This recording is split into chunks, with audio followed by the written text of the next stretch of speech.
வணக்கம் நண்பர்களே, வாழ்க வளமுடன். டாக்டர் பாலகிருஷ்ணன்.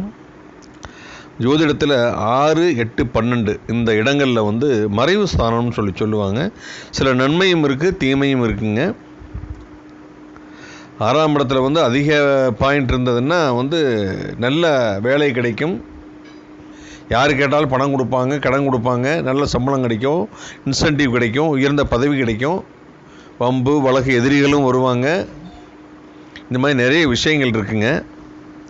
6, 8, 12 சந்திரனும் 7ஆம் அதிபதி பலம் இல்லாமல் இருக்கணும். 7ஆம் அதிபதி பலம் இல்லைன்னா டெபிலிட்டேட்டட் நீசமாக இருந்ததுன்னா, ஒரு பெண் ஜாதகத்தில் இந்த அமைப்பு இருந்ததுன்னா கள்ளக்காதலுடன் சேர்ந்து கணவனை கொலை செய்வார். ஒரு ஆணோட ஜாதகத்தில் இதே மாதிரி இருந்ததுன்னா கள்ளக்காதலுடன் சேர்ந்து மனைவியை கொலை செய்வார். எத்தனை பேப்பரில் எவ்வளோ செய்திகளை பார்க்குறோம் பார்த்தீங்களா? இந்த மாதிரி அமைப்பு இருந்தால் நடக்கக்கூடிய வாய்ப்புகள் நிறைய இருக்குது. அஸ்ட்ராலஜியில் பார்த்தீங்கன்னா பாகை முறை ஜோதிடம்னு சொல்லுவாங்க. பாகை முறை ஜோதிடம் நீங்கள் பார்த்தீங்கன்னா ஒவ்வொரு பிளானட்டும் ஒரு டிகிரியில் இருக்குது. அந்த டிகிரியை வச்சு நம்ம பலன்கள் சொல்லலாம். குறிப்பாக அதிக பாகை பெற்றுள்ள கிரகத்தோட உணவு, ஆடை, செயல்கள் வெற்றியை தரும். உதாரணமாக செவ்வாயின்னு வச்சுக்கோங்க. அதிக டிகிரியில் இருந்ததுன்னா செவ்வாய்க்கு என்ன சிகப்பு கலர் இல்லையா? சிகப்பு கலர் ட்ரெஸ் போடுறது, அவருடைய உணவு, துவரை, போலீஸ் யூனிஃபார்மில் இருக்கவங்களுக்கு சர்வீஸ் பண்ணுறது, பிளட் டொனேஷன் பண்ணுறது, இந்த மாதிரி வேலைகளை செஞ்சிங்கன்னா உங்களுக்கு அதிக வெற்றியை கொடுக்குன்னு சொல்கிறாங்க. 7ஆம் அதிபதியோடைய டிகிரி ப்ளஸ் சுக்கிரனுடைய டிகிரி ரெண்டையும் கூட்டணும். டிவைடட் பை 12 பண்ணிங்கன்னா ஈவு போக மீதி வரும். அந்த மீதி வரக்கூடிய ராசி சர ராசியாக இருந்தால் வரக்கூடிய பெண்ணோ மாப்பிள்ளையோ அதிக தூரம் 100, 150, 200 கிலோமீட்டர் இருந்து வருவாங்க. ஸ்திர ராசியாக இருந்தால் உங்களுக்கு 10 கிலோமீட்டரில் பொண்ணு மாப்பிள்ளை அமையக்கூடிய வாய்ப்பு. உபயராசியாக இருந்ததுன்னா 50 கிலோமீட்டருக்கு அந்த பொண்ணு மாப்பிள்ளை வரன் அமையும். லக்னாதிபதியோட டிகிரி ப்ளஸ் சுக்கிரனுடைய டிகிரி டிவைடட் பை 12 மீதி போக ஈவு வரும்ல.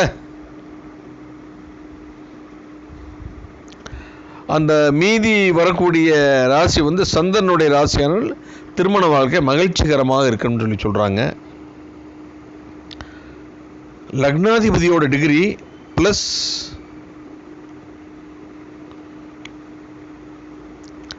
ஏற்கனவே சொல்லிட்டேன் நான். நவாம்ச லக்னத்தை எத்தனை சுபர் பார்க்கின்றார்களோ அந்த அளவுக்கு திருமண வாழ்க்கை மகிழ்ச்சியாக இருக்கும். நவாம்ச லக்னத்தை எத்தனை கெட்ட கிரகங்கள் பார்வையிடுகிறதோ அந்த அளவுக்கு திருமண வாழ்க்கை கஷ்டகரமாக துன்பகரமாக இருக்கும். ஒவ்வொரு பிளானட்டுக்கும் பார்வைன்னு ஒன்று இருக்குது. இப்போ நம்ம கண் பார்வை பார்த்தீங்கன்னா விசிபிலிட்டி எவ்வளோ, சிலருக்கு ஷார்ட் டிஸ்டன்ஸில் தெரியும், சில இடத்துல லாங் டிஸ்டன்ஸில் தெரியும். அந்த மாதிரி கிரகங்களுக்கு பார்வைகள் இருக்குது. குருவுக்கு 5, 7, 9ங்கிறது விசேஷ பார்வை. செவ்வாய்க்கு 4, 7, 8ங்கிறது விசேஷ பார்வை. சனிக்கு 3, 7, 10ங்கிறது விசேஷ பார்வை. நவாம்ச லக்னத்தில் வர்க்கோத்தம் அல்லது கிரகங்கள் பலம் பெற்றால் ரொம்ப சிறப்புங்க. நவாம்ச லக்னத்துக்கு 2 பக்கமும் நல்ல சுப கிரகங்கள் இருந்தால் வாழ்க்கை இன்பமயமானதாக இருக்கும்.